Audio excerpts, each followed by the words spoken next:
I was in charge of education for our group.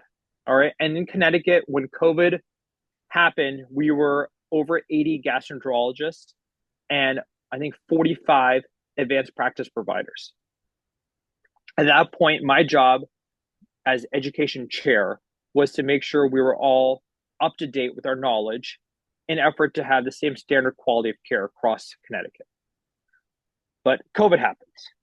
No more grand rounds, no journal clubs. A lot of what we relied on traditionally to educate ourselves went out the window. If you can't tell, I really like to talk. And at that point, I was driving once a week, an hour to this more remote hospital. And I loved podcasts. I did a lot of history podcasts, which was my interest. And I was like, well, this would be a great forum.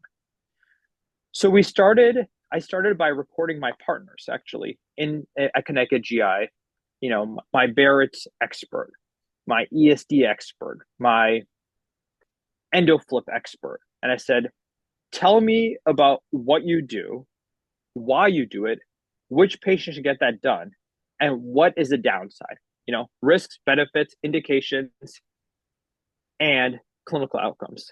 And we started recording and we put it on Google Google and Apple initially. And as you know, once you put it there, you can't really control your audience. So within a few months, we started realizing our marketing team locally was like, hey, this is being picked up in a variety of places. I never marketed it. I never had a budget to market anything.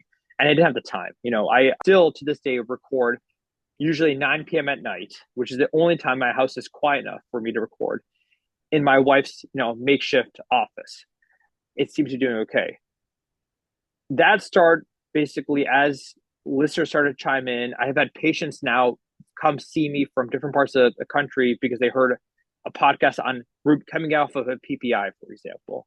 And now it's really played in nicely with innovation because as I talk to startups, I say, hey, you have this idea. Let's talk about the idea. Do you want to be on the show and talk about the idea?